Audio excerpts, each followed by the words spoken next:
Sejam muito bem-vindos ao webcast dedicado ao apoio do Portugal 2030 para a contratação de recursos humanos altamente qualificados. De momento, encontram-se abertos avisos de candidatura em várias regiões, tais como Norte, Centro, Alentejo e Algarve. Pelo que este é o momento para as PMEs analisarem esta oportunidade de elevar as suas competências e reforçarem a competitividade. Durante esta sessão poderão colocar as vossas questões no chat para o efeito e nos próximos dias as mesmas serão respondidas através do e-mail de contacto que nos forneceram a quando do registro no evento. Sem mais demoras, apresento as nossas intervenientes, Daniela Relvas, Account Manager na FI Group Portugal, e Patrícia Gomes, consultora também na FI Group Portugal. Começo por dar a palavra à Daniela, a quem peço o enquadramento deste concurso. Daniela, que entidades se podem candidatar e quem são os destinatários no que respeita aos recursos humanos passíveis de contratação e ainda quais é que são as despesas elegíveis? Antes de mais, olá Bárbara, olá Patrícia, respondendo à questão que me colocaste. Este aviso está aberto para micro, pequenas e médias empresas, portanto para as PMEs, ficando aqui excluídas as grandes empresas de efetivamente poderem submeter as suas candidaturas neste apoio. São suscetíveis de apoio as operações que envolvam a contratação de recursos humanos altamente qualificados, com uma remuneração justa e com perspectivas de sustentabilidade de emprego e de suporte não só ao desenvolvimento de processos que promovam a inovação empresarial, a competitividade da empresa beneficiária, como também aquilo que é a questão da aceleração da transição digital e energética das empresas. Neste sentido, e como tive a oportunidade de indicar, é um apoio para a contratação de recursos humanos altamente qualificados e aqui entende-se como recursos humanos altamente qualificados pessoas com nível mínimo ou com grau académico mínimo de nível 6, portanto, pessoas com a licenciatura, nível 7, mestrado, ou então, e estão também aqui incluídas as pessoas que tenham o doutoramento ou pós-doutoramento, que é o equivalente ao grau académico a nível 8. Tal como tiveste a oportunidade de partilhar há pouco, Bárbara, estão abertos avisos de candidaturas em várias regiões do país. Ainda não estão abertas todas as regiões, mas quase todas já têm avisos e candidaturas a decorrer. Mas é importante aqui referir que este aviso procura apoiar a contratação de recursos humanos com experiência profissional relevante. Portanto, o objetivo deste apoio não é necessariamente recrutar perfis recém-licenciados, ok, ou com uma experiência profissional muito reduzida, mas sim contratar perfis com experiência na área e que contribua para a estratégia de inovação da entidade e da competitividade da mesma. É também aqui ainda importante referir que este perfil, de alguma forma, deve se enquadrar com a estratégia regional da especialização inteligente da região, não é, em questão. E aqui a título de exemplo, também para quem nos está a ouvir, para quem nos está a ver, também possa entender um pouco.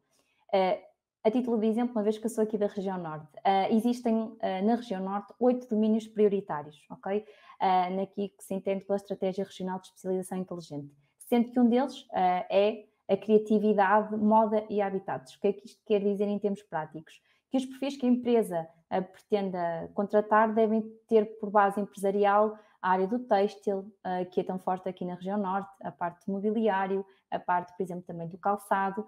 Existem também outros domínios, como por exemplo a questão da mobilidade sustentável, a transição energética, em que aqui tem por base empresarial a questão do setor automóvel, o setor da mobilidade, o setor da energia. Portanto, é importante que estes perfis, de facto, também tenham esta questão da região também é importante, onde é feita a contratação, para depois enquadrar nesta questão estratégica do país, não é? Tem que ser uma contratação, obviamente, estratégica para a empresa, mas também estratégica para a região na qual está a ser feita a contratação. Ainda sobre a questão da localização, é importante referir que para efeitos de elegibilidade, o que é considerado é o local onde se situa o estabelecimento da empresa, portanto, é isso que ditará em qual aviso é que a empresa poderá efetivamente submeter a sua candidatura. E, naturalmente, o recurso humano ou o perfil que pretenderem contratar, esse posto de trabalho terá que estar alocado ao estabelecimento da empresa, não é? É importante também mencionar em situações em que efetivamente a empresa tenha, por exemplo, duas localizações distintas, uma no centro e outra no Algarve. Como é que é determinada esta questão? Portanto, a empresa terá que definir para qual dos locais é que pretende fazer as contratações que efetivamente realizar terão que trabalhar no local de trabalho que definiram na candidatura, portanto, só podem submeter uma candidatura por beneficiário, mesmo que tenham várias localizações e vários estabelecimentos, ok? Portanto, isto é uma questão, uma limitação que existe associada ao aviso, mas que é importante referir também nesta nossa conversa. Relativamente à questão que colocaste sobre as despesas elegíveis, para efeitos do cálculo do investimento elegível, temos por base o salário base mensal do colaborador, são também efetivamente elegíveis os encargos sociais obrigatórios, ou seja, despesas com segurança social e seguro de acidentes de trabalho, e também estão aqui incluídos aquilo que são os subsídios de Natal e férias. Portanto, para cálculo do benefício que a empresa terá, teremos por base estes custos que mencionei. E depois, também, relativamente às questões das despesas elegíveis, é importante referir que para todos os avisos existem aquilo que são os limiares mínimos e máximos de salário base mensal que são elegíveis para efeito de candidatura.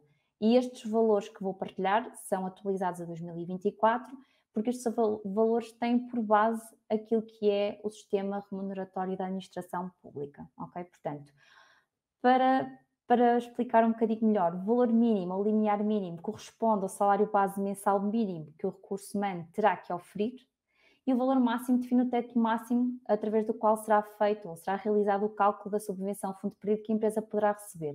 E depois vou dar aqui um exemplo prático para quem nos está aqui a ver e a ouvir. Falando aqui em termos de valores, que é também o que importa, para a região Norte e Algarve, portanto, os perfis que tenham a licenciatura ou mestrado, o valor de limiar mínimo a pagar será 1.649 euros e o limiar máximo será 2.349. Portanto, dando aqui um exemplo prático, vamos aqui assumir que alguém, portanto, uma empresa que nos está a ouvir pretende contratar um perfil de uma pessoa com mestrado e que pretende pagar acima do limiar máximo, que neste caso seriam os 2.349 euros e pretende, por exemplo, pagar 3.000 euros. O que acontece é, para efeitos de cálculo daquilo que será a subvenção que a empresa irá receber, será utilizado como valor máximo a questão dos 2.349, ok? E o mesmo acontece com o valor mínimo, portanto, a empresa nunca poderá colocar como perfil elegível na candidatura um perfil em que estejam a pagar menos do que 1.649 euros mensais. No caso das empresas, como disse, de Norte e Algarve, para licenciados e mestres. Em relação às pessoas que tenham doutoramento ou pós-doutoramento na região Norte, existe o valor mínimo de 2.132 euros e um valor máximo de 3.667. Por outro lado, temos ainda aquilo que são os valores para a região Centro e Alentejo. No caso dos licenciados e mestres que se encontram nessas localizações, o valor mínimo será 1.915 euros e o valor máximo estará aqui na ordem dos 1.500 euros. E para doutorados nestas regiões, o valor mínimo será sempre 2.349 euros e o valor máximo estará aqui então na ordem dos 3.778 euros. Muito bem, uma última questão só, Daniela. Quais são as modalidades de candidatura e a duração das operações?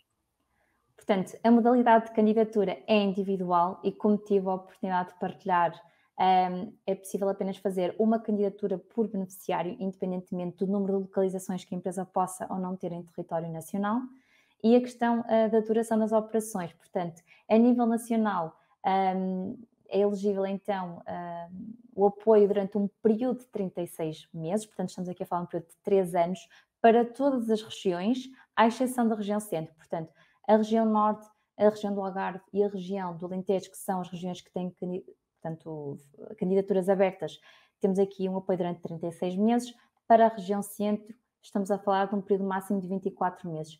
E reforço uma vez mais que estamos a falar de contratação de novos perfis da empresa e aqui são incluídos os 14 meses, não é? Em que estão aqui incluídos o subsídio de Natal e o subsídio de férias, os encargos sociais obrigatórios, que estamos aqui a falar da TSU, e os seguros de acidente de trabalho. Portanto, todos estes encargos são elegíveis durante um período de 3 anos.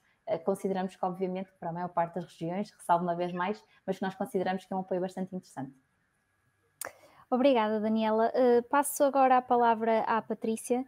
Patrícia, este concurso está disponível em diferentes regiões e abrange diferentes territórios. Cada um destes tem as suas especificidades relativamente a prazos, área geográfica abrangida e montantes disponíveis.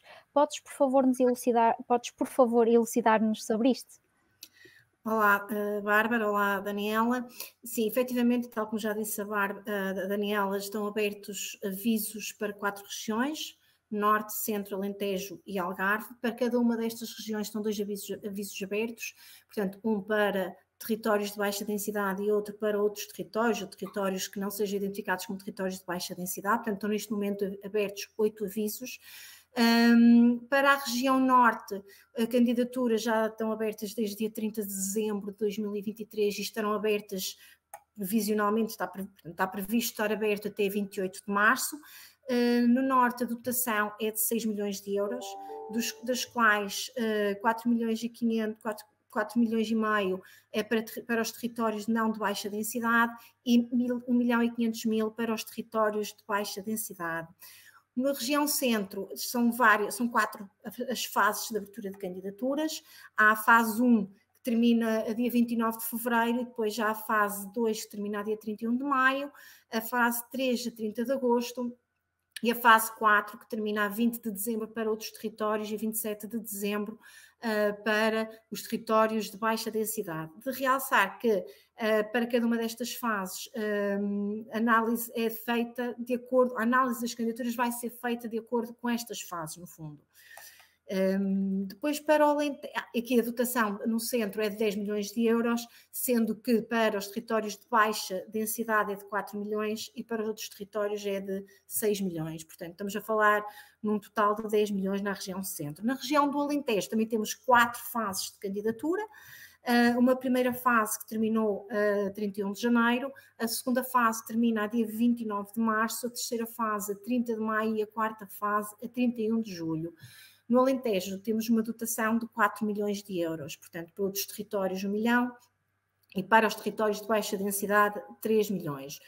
No Algarve temos 3 fases, também foi o aviso que abriu mais recentemente, portanto está aberto desde 31 de janeiro do presente ano, e temos 3 fases. A primeira fase termina a 30 de abril, a segunda a 30 de agosto e a terceira a 30 de dezembro. Aqui a dotação no Algarve é de 1 milhão e 400 mil, dos quais 1 milhão e 200 mil para os territórios que não sejam de baixa densidade e 200 mil para os territórios de baixa densidade. Portanto, estamos a falar de um total de dotação que está à volta dos 18, pouco mais de 18 milhões de euros. Portanto, é uma dotação muito elevada, mas, portanto, está distribuída desta forma pelas diferentes regiões.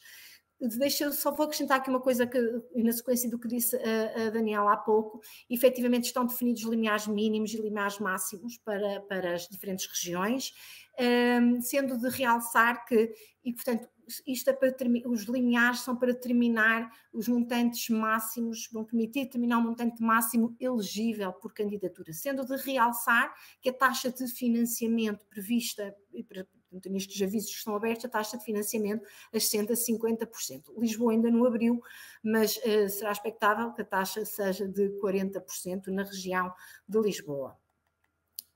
Portanto, relativamente aos custos salariais que são elegíveis, tal como referiu a Daniela e muito bem, são os custos salários, as elegibilidades são as elegibilidades relativamente aos encargos obrigatórios da entidade patronal, sendo de realçar aqui que a elegibilidade geográfica é determinada pela localização do projeto.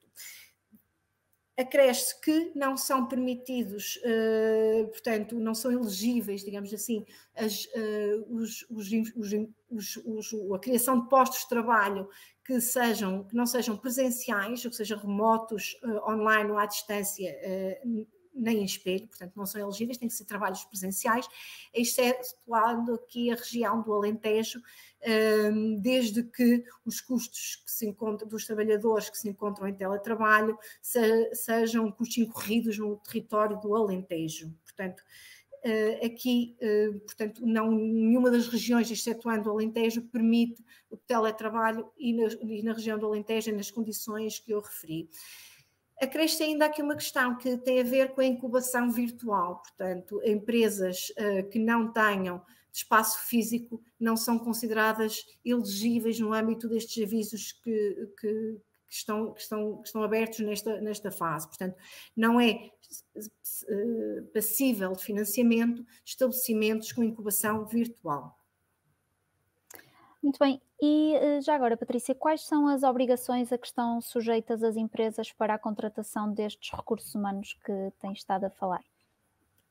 No que diz respeito às obrigações, primeiro, as empresas têm que cumprir as obrigatoriedades legalmente estabelecidas para qualquer entidade ou empresa que se candidate aos fundos estruturais, portanto, há um conjunto de regras que são transversais, que têm a ver com a idoneidade da empresa, nomeadamente não ter dívidas à Segurança Social, não ter dívidas à Autoridade Tributária, nem aos fundos estruturais, estar legalmente constituída, estar registada no Registro Central do Beneficiário Efetivo, portanto, não ter sido condenada por algum tipo de incumprimento, portanto, aquelas regras que são transversais e aplicáveis a todas as entidades, essas têm que ser cumpridas independentemente da tipologia de investimento a que as empresas se candidatem. Depois, relativamente a esta tipologia específica da contratação de recursos humanos altamente qualificados, há outras regras que têm que ser cumpridas, algumas já foram até referidas pela Daniela e por mim, portanto, têm que contratar, estamos a falar da contratação de recursos humanos que tenham um mínimo de nível 6 de qualificação, portanto, este nível tem que ser atribuído por instituição de ensino superior portuguesa, ou pelo menos tem que existir uma equivalência por uma instituição do ensino superior português. Acresce que, para além do grau académico, para o caso dos licenciados e mestrados, e penso que a Daniela já referiu isto também, tem que haver aqui uma experiência mínima de 5 anos das pessoas a contratar. Tem que existir aqui uma questão muito importante, que é uma estratégia de atuação da empresa. Portanto, a estratégia da empresa tem que estar contemplado na estratégia de intervenção, de atuação da empresa, tem que estar um programa de inserção de recursos humanos completamente alinhado. Como disse há pouco a Daniela, tem que haver aqui um alinhamento deste projeto com a estratégia regional de especialização inteligente, assim como a estratégia nacional de especialização inteligente, e tem que estar devidamente fundamentada esse alinhamento. Portanto, tem que existir uma estratégia. Portanto, a empresa tem que efetivamente ter uma estratégia, e a contratação destes recursos humanos tem que estar alinhados com a estratégia que a empresa tem definida para potenciar a sua competitividade. Portanto, não nos podemos esquecer que a contratação de recursos humanos tem como objetivo ser um add-on, ser uma mais-valia para o posicionamento das empresas enquanto empresas mais competitivas. Portanto, estas medidas visam potenciar a atividade económica portuguesa. Portanto, as empresas, o maior add-on podem ter são os recursos humanos, e o objetivo é internalizar conhecimento, internalizar know-how nas empresas. E por isso a estratégia de inovação das empresas tem que contemplar na sua gênese a integração destes recursos humanos devidamente fundamentado, com os objetivos claramente definidos e as tarefas também claramente definidas, de forma a intensificar a sua atuação. Outra questão que é importante também realçar é o contrato que devem celebrar com estes colaboradores, é um contrato sem termo entre o trabalhador e a entidade beneficiária, de realçar ainda que este contrato não pode ter data anterior à data de submissão da apresentação da candidatura, e não pode ter existido qualquer tipo de vínculo laboral entre a empresa e estas pessoas a contratar num período de 12 anos anterior à data da candidatura. Atenção que este vínculo não pode existir nem da empresa que se está a candidatar, nem de outras empresas nas quais o beneficiário ou os seus gerentes ou administradores ou sócios tenham poder de controle, portanto, ou seja, ter mais de 50%, por exemplo, de capital. Depois há outra questão que é importante: não podem corresponder a postos de trabalho de gerência nem de administração, portanto, nem sócios, nem acionistas, e tem que corresponder a uma criação efetiva, portanto, uma criação efetiva de postos de trabalho. E isto faz-se pela diferença entre a média mensal do ano de conclusão de projeto e a média mensal do ano pré-projeto. Portanto, porque há aqui indicadores que vão ser avaliados, e estes indicadores têm a ver com a criação líquida, portanto, o indicador de resultado tem a ver com a criação líquida de trabalho, que vai ser vista, vai ser analisada pelo programa 6 meses após o término do projeto. Portanto, há um conjunto de regras que são transversais e depois há regras específicas, no fundo, que vão permitir à empresa ter aqui uma percepção do que é que devem, de que informação devem recolher. Portanto, esta análise vai ser feita ao detalhe pelo programa. E não podemos esquecer que tem que estar devidamente justificado, devidamente fundamentado as necessidades daqueles recursos humanos naquelas áreas estratégicas da empresa, não é? Portanto, a própria estratégia da empresa tem que ser, no fundo, a base, o fundamento para a contratação destes recursos humanos altamente qualificados. Portanto, estamos a falar de uma taxa de financiamento de 50%, que é excelente nestas medidas. Muito bem, Patrícia, eu não te quis interromper, fazendo só aqui uma pequena retificação. Não pode ter existido vínculo contratual nos últimos 12 meses e não 12 anos, exatamente, só para deixarmos aqui claro, foi aqui uma pequena gralha.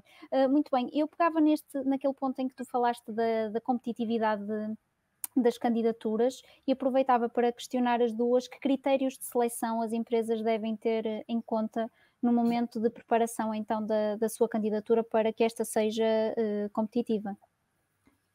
Bem, eu acho que posso responder esta questão, apenas deixar aqui uma nota para quem também nos está a ver ou ouvir, que é natural que às vezes existem empresas que pronto, tenham sócios que tenham várias empresas e que haja esta questão de, mas será que eu posso, por exemplo, colocar um recurso humano retirado de uma empresa e colocar aqui nesta candidatura através de outra empresa?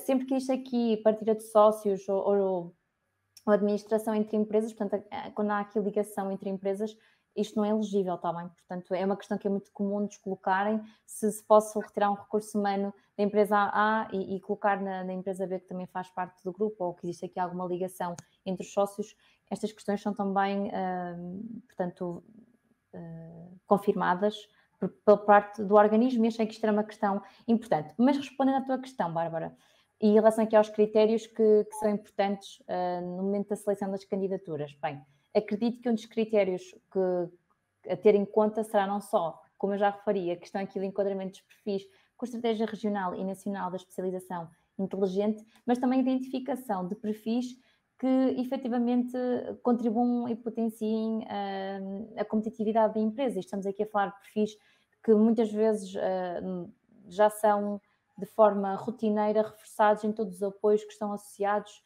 a fundos comunitários, como a questão da investigação e desenvolvimento, como a questão de perfis associados à área da inovação, a transição digital, a questão da transição energética, perfis associados à sustentabilidade também, perfis da qualidade. Portanto, existem vários perfis que podemos identificar que de facto são estratégicos para a empresa e desde que bem justificado e uma vez mais façam fit com aquilo que é a estratégia de crescimento da empresa que estamos a apresentar. Portanto, são esse tipo de candidaturas que efetivamente serão selecionadas, mas também não podemos esquecer que a questão da estratégia regional é importante.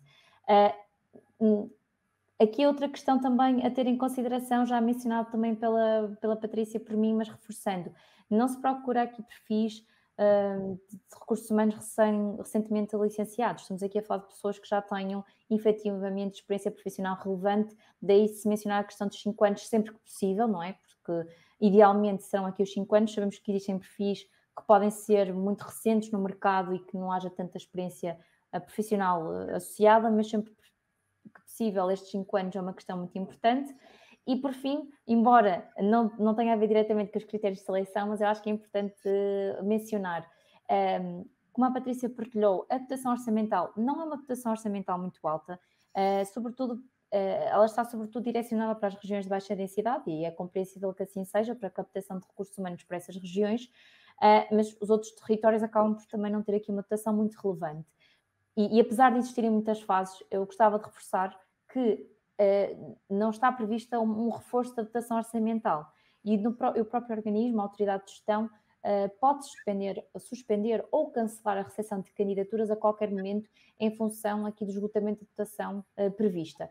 Portanto, deixo aqui um pequeno alerta que para o beneficiário que nos está a ouvir, para a empresa que nos está a ouvir, se estão com a perspectiva de efetivamente avançarem com a contratação de recursos humanos durante este ano, a melhor sugestão que vos posso dar é, se calhar, trabalharem aqui um bocadinho, não diria por antecipação, mas aproveitar as primeiras fases, a primeira fase ou a segunda, na região norte nem sequer existe segunda fase, mas aproveitar estas fases iniciais, porque a qualquer momento, encerrando uma primeira fase, poderemos não ter, poderá não haver dotação para abrir sequer uma segunda, ou fechando uma segunda, poderá não haver dotação para a terceira. Portanto, deixo este pequeno alerta de, se calhar, não estarmos a aguardar pela fase final para submeter uma candidatura, porque podemos ter aqui algum dissabor e o organismo acabar por fechar as candidaturas por esgotamento da dotação. Sim, e só gostava de acrescentar aqui uma questão que está associada àquilo que estava a dizer há pouco a Daniela. Efetivamente, a estratégia da empresa é fundamental.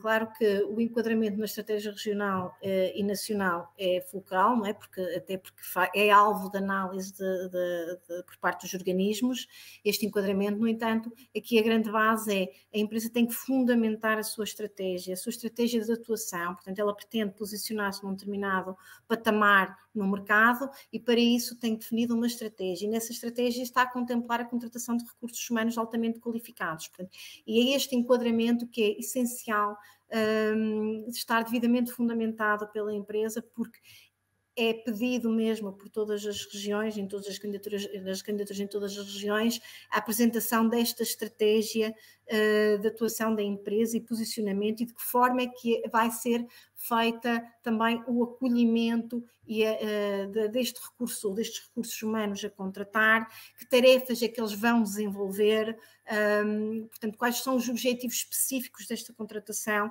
Portanto, não estamos a falar de contratar e só ter que dizer que precisamos de contratar um recurso humano naquela área, não, tem que haver fundamentação. Depois aqui a questão que estava também há pouco a Daniela a referir, que é extremamente importante, a questão do vínculo laboral. Atenção que há pouco disse 12 anos, 12 meses, não é? Portanto, retificaste-me bem, Bárbara, mas passou.